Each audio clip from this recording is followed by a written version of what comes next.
du Fils et du Saint-Esprit, un seul Dieu. Amen. Généalogie de Jésus-Christ, fils de David, fils d'Abraham. Donc on commence l'évangile selon saint Matthieu, qui est écrit pour rappel aux Juifs. Et donc saint Matthieu, il rappelle trois choses importantes dans ce tout premier verset. Déjà qu'on est en train de lire l'acte de naissance de Jésus-Christ, c'est la généalogie de Jésus-Christ.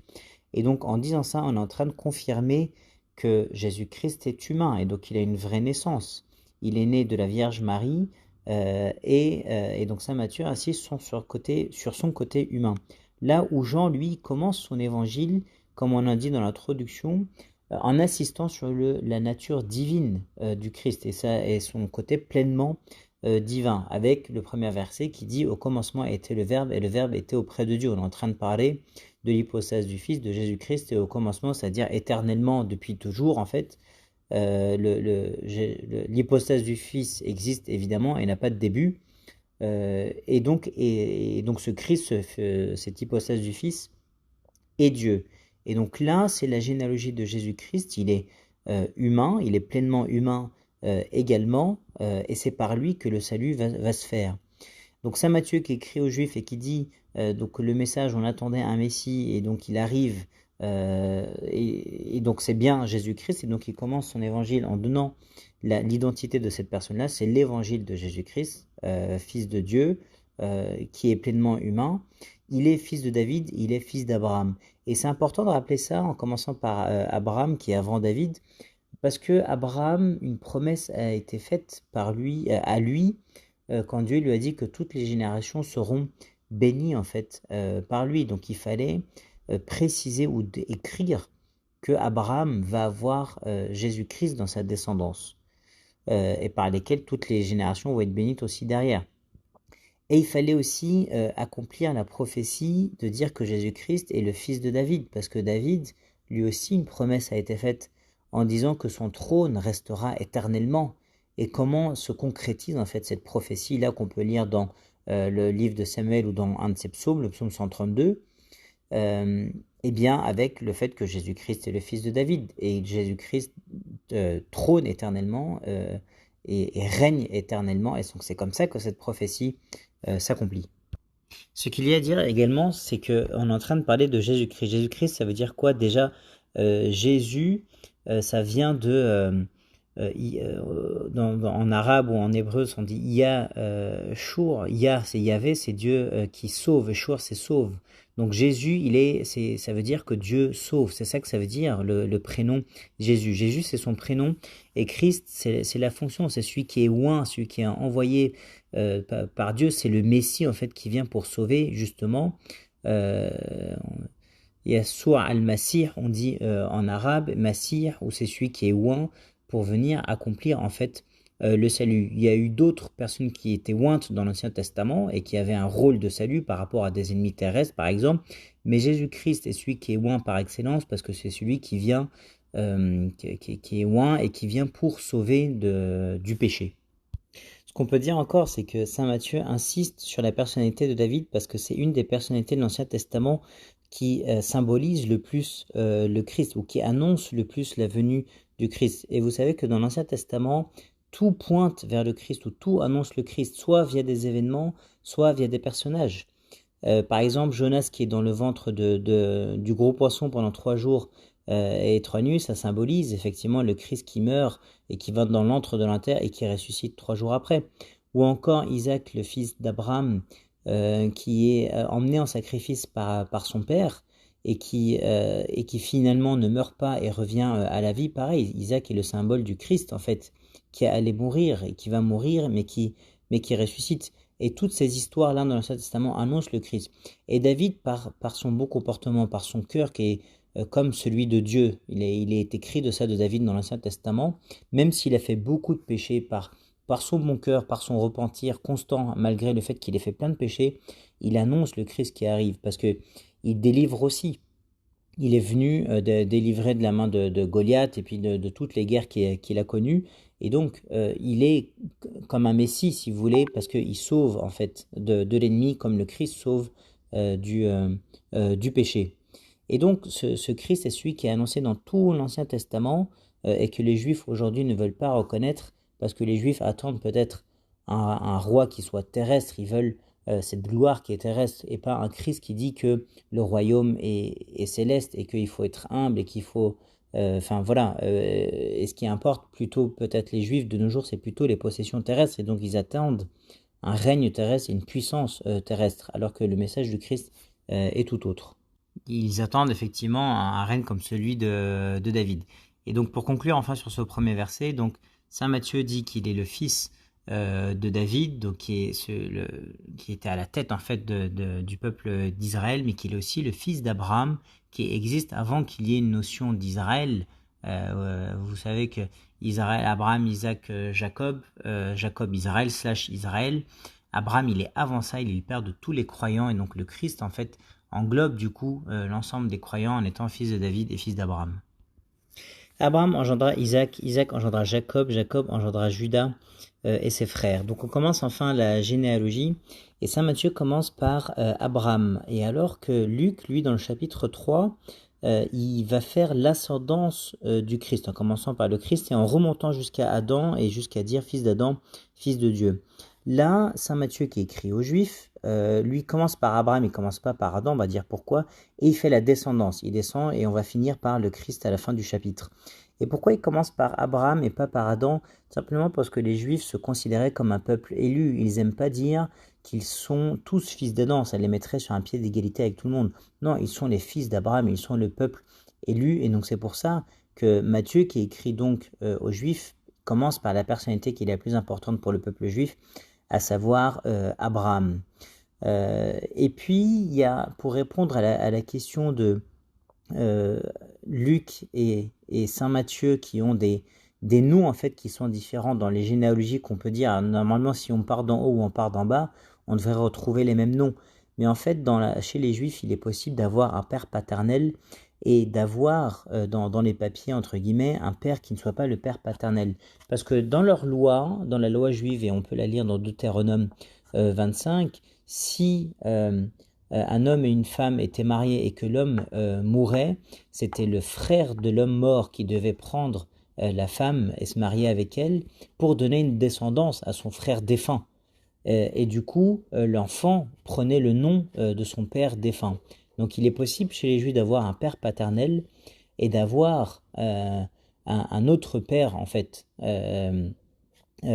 pour continuer de porter le nom d'un homme en fait qui n'a pas eu d'enfant, pour que l'héritage reste et pour que la terre de cet homme défunt reste à ses enfants.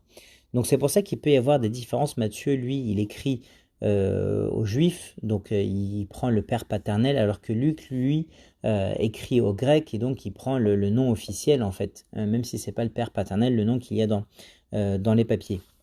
La dernière chose intéressante à dire aussi, c'est que Matthieu, il commence dans son premier chapitre la généalogie, en commençant par en haut, par Abraham, et pour dire que le péché en fait originel se transmet de génération en génération jusqu'à arriver au Christ, donc qui est pleinement humain, mais qui n'a pas de péché évidemment, et pour porter nos péchés à notre place sur la croix et pour nous sauver de ces péchés. Alors que les pères de l'Église ont dit que Luc, il n'en parle qu'au chapitre 3 de l'ascendance du Christ. Pourquoi? Parce que c'est une fois raconté l'histoire du baptême dans les chapitres 1 et 2 de l'évangile selon saint Luc, qu'on peut remonter ensuite, une fois qu'on est baptisé, on peut remonter en fait et dire que c'est une fois qu'on est baptisé qu'on est sauvé finalement.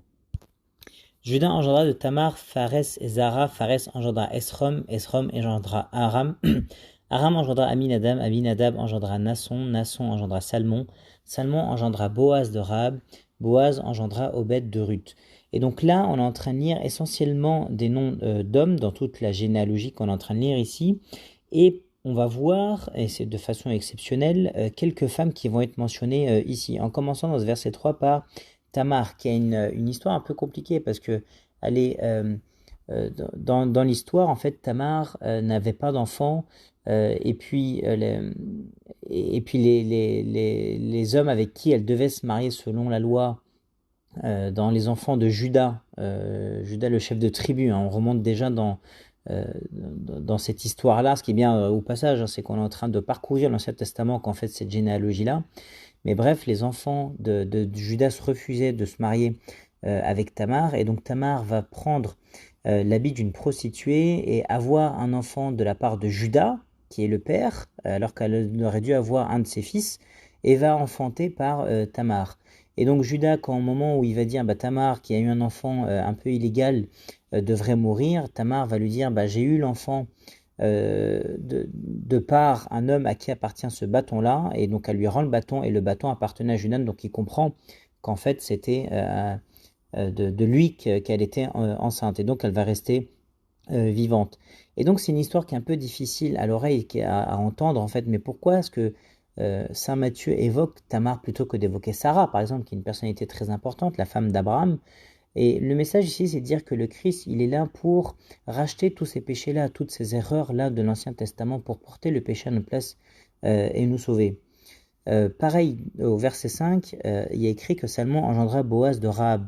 Rahab, c'était une prostituée qui vivait à Jéricho, mais qui va croire en fait au Dieu du peuple juif et qui va accepter en fait d'héberger deux espions qui étaient rentrés à Jéricho avant de l'attaquer, au moment où Josué devait prendre possession de la terre promise en commençant par Jéricho. Et donc parce qu'elle a fait ça et parce qu'elle a montré sa voie par cette œuvre-là de cacher les espions, et donc elle a risqué sa vie pour ça, et elle a demandé aux deux espions, vous me sauverez moi et ma famille parce que je vous ai protégé et caché, vous espions, alors qu'on vous cherchait partout dans la ville. Et donc au moment où Jéricho va être attaqué, tous les murs de Jéricho vont tomber, sauf l'endroit où, parce qu'ils habitaient dans les murs, sauf l'endroit où Rahab habitait. Et en fait, elle avait accroché un ruban rouge, en fait, et c'est le signe de salut, le sang du Christ qui sauve. Et c'est comme ça, en fait, que le peuple juif va comprendre qu'il ne faut pas attaquer cette partie-là. Et c'est comme ça aussi que par miracle, en fait, tous les murs vont tomber de la part de Dieu, sauf cette partie-là où habitait Rahab. Et donc Rahab, c'était une prostituée. Et donc pareil, là, et en plus Rahab n'était pas du peuple juif à la base, elle était de Jéricho, donc c'était une cananéenne. Et donc le message ici, c'est de dire, je viens racheter tous les péchés, et je suis aussi le sauveur de tous. Moi, Jésus-Christ, je ne suis pas venu uniquement pour sauver le peuple juif, mais aussi j'ai des gens à sauver qui ne sont pas du peuple juif à la base. Et ça, c'est le même message qu'on lit, en fait, que saint Matthieu évoque le fait que Boaz engendra Obed de Ruth. Ruth, c'est l'histoire qui est un livre dans l'Ancien Testament, les 4 chapitres de Ruth qu'on vient de lire par ailleurs, qui est une Moabite et qui, après s'être mariée avec un homme juif et dont l'homme meurt, elle décide de retourner avec sa belle-mère qui s'appelle Naomi et qui était juive, donc elles décident toutes les deux de rentrer en terre d'Israël parce qu'elle vivait à Moab. Et puis Ruth va accepter d'embrasser la foi de sa belle-mère Naomi, et puis elle va finir par se marier avec Boaz qui symbolise le Christ et qui va lui donner plein de bénédictions. Donc le Christ, il est non seulement venu pour sauver tous ceux qui sont juifs à la base, mais aussi ceux qui ne sont pas juifs à la base, et c'est pour ça que l'évangile ici mentionne Ruth et mentionne également Rahab. Obed engendra Isaïe, ou Jessé dans d'autres versions de la Bible. Isaïe engendra David, le roi David engendra Salomon de la femme d'Uri. Et quatrième femme qu'on rencontre dans cette généalogie-là, et vous savez, David, c'est une époque où quand il s'est marié avec la femme d'Uri, c'était une époque difficile pour lui, ou peut-être elle n'était pas aussi spirituelle que d'habitude, il s'est éloigné de Dieu, il priait peut-être pas autant, et donc il a convoité la femme d'Uri qui s'appelait Bethsabée, il a fait en sorte de tuer Uri, et il s'est marié avec la femme d'Uri. Donc c'est une histoire qui est très compliquée également, mais qui est mentionnée ici, comme on l'a expliqué auparavant. Et donc il va avoir, et par punition, en fait, Dieu va faire en sorte que le fils qu'il va recevoir, qu'il va enfanter de cette union avec la femme d'Uri va mourir. Et finalement, il va se reconnaître sa femme, reconnaître une deuxième fois sa femme, donc, et avoir un enfant avec elle qui sera Salomon. Et ça, c'est symbole aussi de la résurrection. Le premier enfant, il meurt. Salomon, c'est le fils de la résurrection. Et Dieu va lui donner cet enfant-là après que le repentir de Salomon soit accompli.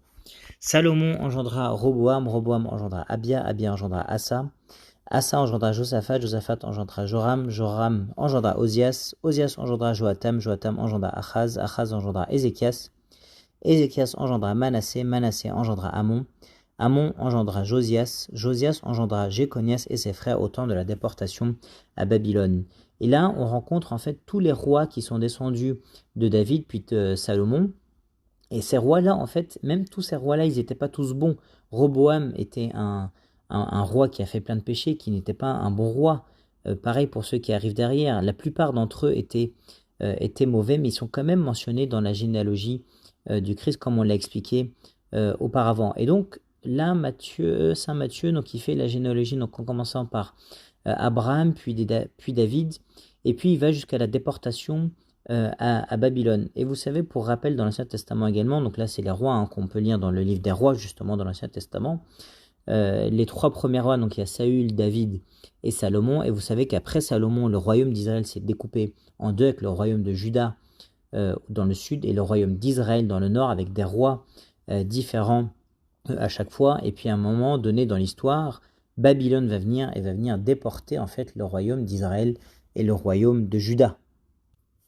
Après la déportation à Babylone, Jéconias engendra Salatiel, Salatiel engendra Zorobabel, Zorobabel engendra Abiud, Abiud engendra Eliakim, Eliakim engendra Azor, Azor engendra Sadok, Sadok engendra Hachim, Hachim engendra Eliud, Eliud engendra Éléazar, Éléazar engendra Mathan, Mathan engendra Jacob, Jacob engendra Joseph, l'époux de Marie, de laquelle est né Jésus, qui est appelé Christ. Et là, vous allez me dire, mais pourquoi on parle de Joseph et pas de la Vierge Marie?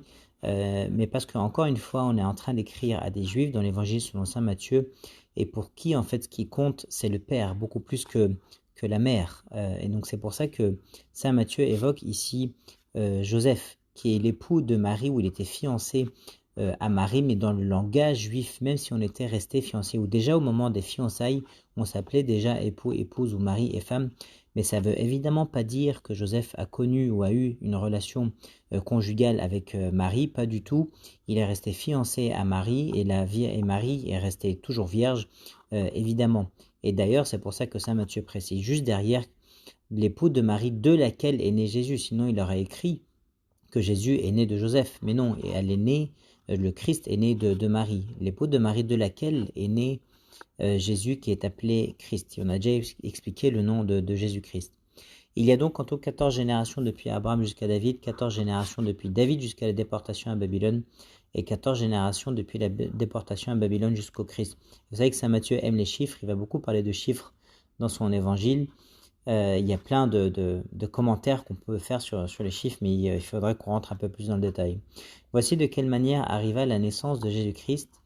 Marie, sa mère, ayant été fiancée à Joseph, se trouva enceinte par la vertu du Saint-Esprit avant qu'ils eussent habité ensemble. Donc on a fini la généalogie, et donc là on rentre dans l'histoire de la naissance du Christ de façon très succincte, contrairement à Luc qui va détailler la naissance du Christ dans tout son chapitre 1.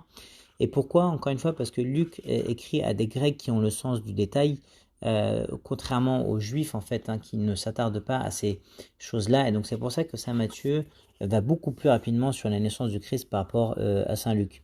Marie, sa mère, ayant été fiancée à Joseph, se trouva enceinte par la vertu du Saint-Esprit. Donc saint Matthieu confirme que le Christ est né par la vertu du Saint-Esprit, pas par une relation conjugale entre Marie et Joseph, et il dit avant qu'ils eussent habité ensemble.